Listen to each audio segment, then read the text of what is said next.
Assalamualaikum warahmatullahi wabarakatuh. Pada pertemuan kali ini kita akan membahas tentang pembangkit PTR, pembangkit tenaga listrik. Nah, materi yang akan kita pelajari yaitu yang akan saya jelaskan dahulu apa saja yang akan kita bahas untuk video pembelajaran kali ini. PL, pembangkit tenaga listrik. Nah, materi atau keahlian yang akan kita bahas yaitu pendahuluan. Yang kedua, PLTA, pembangkit listrik tenaga air, beserta penyimpanannya, yaitu maksudnya ini penyimpanan energi dari PLTA-nya. Saya khususkan ke PLTA. Kemudian yang kedua yaitu pembangkit listrik tenaga panas bumi. Kelas yang terakhir yaitu biomasa. Jadi ada 4 pendahuluan. Yang kedua PLTA, pembangkit tenaga air beserta penyimpanannya. Yang ketiga PLT panas bumi atau geothermal. Apa saja PLT panas bumi itu ada 3 tipe, apa saja itu. Kemudian yang keempat biomasa beserta turunannya. Baik, langsung kita mulai dari pendahuluan. Pendahuluannya seperti ini dulu. Nah, kalau ada gambar seperti ini, diagram garis suatu sistem tenaga listrik sederhana. Di sini ada pembangkit yang nanti akan kita bahas di sini. Nah, PLT-nya pembangkit listrik tenaga entah itu air, entah itu geothermal, entah itu nuklir, terserah ya. Kemudian nanti di sini ada gardu induk step up. Kenapa kok di step up kan? Kenapa kok tegangannya yang dinaikkan? Nanti akan kita bahas. Kemudian di sini di step down, di gardu induknya ini di step down. Kemudian di sini ada jaringan distribusi yang akan diberikan kepada konsumen, gitu ya. Jadi saya ulangi lagi, ini sistem tenaga listrik sederhana pembangkitan, yaitu pusat pembangkit. Nah, di sini ini berupa PLT, entah itu air, entah itu geothermal, entah itu diesel, terserah. Nanti kemudian di sini di step up kan, maksudnya step up ini tegangannya, kemudian nanti di sini step down kan, untuk yang diberikan kepada konsumennya. Ini saluran transmisi. Nah, kayak pertanyaan tadi, kenapa kok yang dinaikkan itu berupa tegangannya? Ya, kenapa kok bukan yang lain?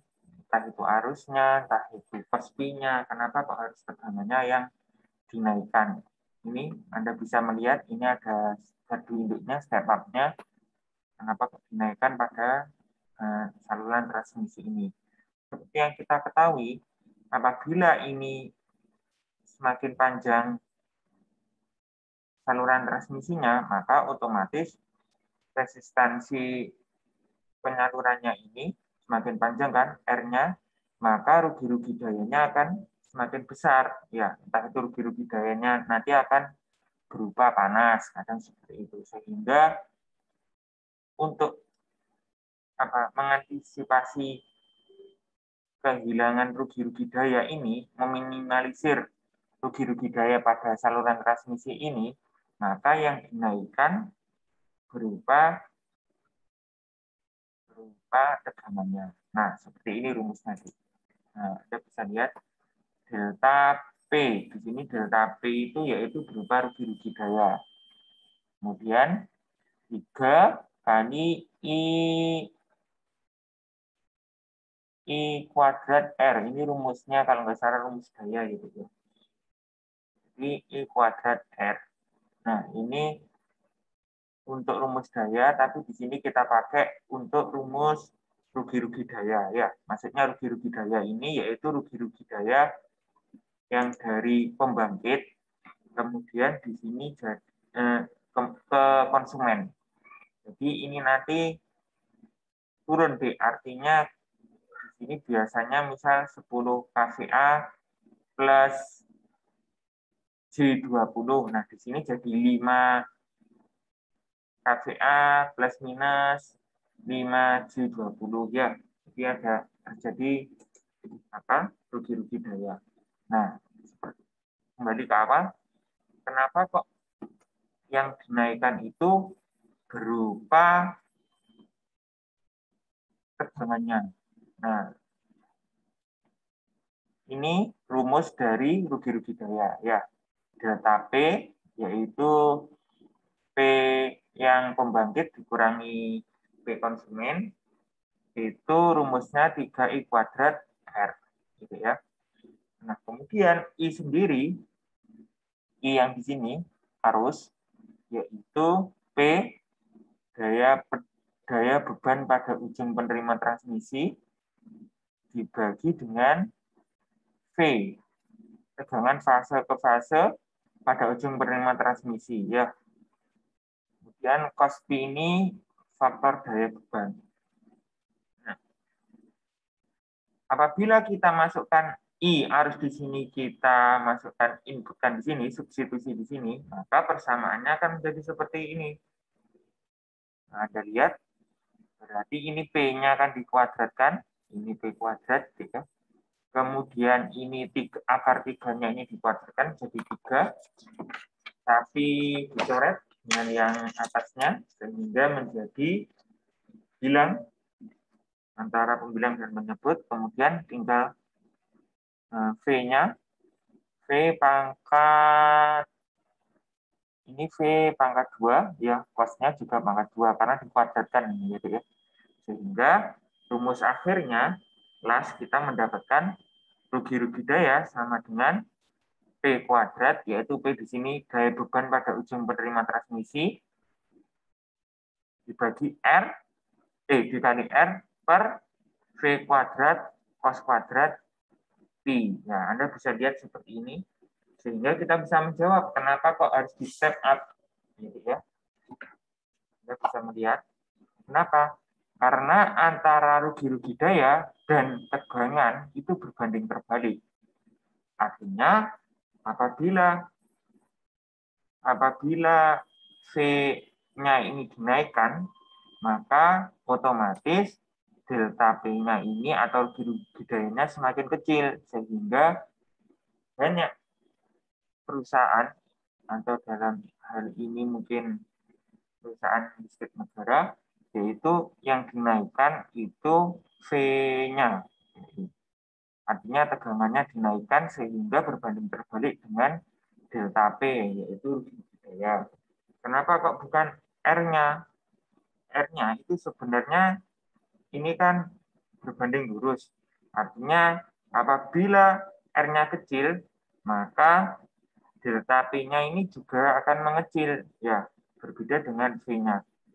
Saya ulangi lagi, apabila R-nya kecil, maka delta P-nya juga mengecil. Sehingga R-nya ini, resistansinya ini harus diperkecil agar delta P-nya ini diperkecil. Tapi ini beresiko, istilahnya mempunyai konsekuensi apabila memperkecil resistansi konduktor transmisi seperti ini. Ini diperkecil caranya seperti apa? Yaitu luas penambangnya pada konduktor itu harus diperbesar. Nah, untuk memperkecil R itu luas penambangnya itu diperbesar, sedangkan luas penambang sendiri ada batasannya dan itu pun akan memakan ekonomi ya, dari segi finansial pun akan memakan segi finansial lebih banyak seperti itu.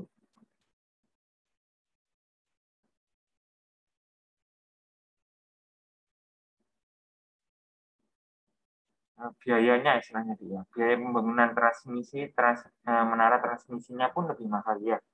Dan lagi ada beberapa kerugian, yaitu kekakuan konduktornya, maksudnya kabelnya itu semakin besar sehingga akan semakin sulit tidak lentur. Dan banyak lagi kerugian-kerugian apabila kita memperkecil R-nya seperti itu ya.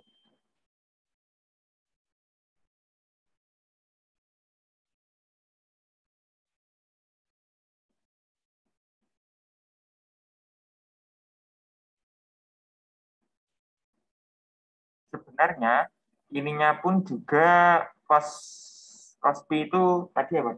Cos P yaitu faktor daya beban. Nah, faktor daya bebannya pun bisa diperbesar.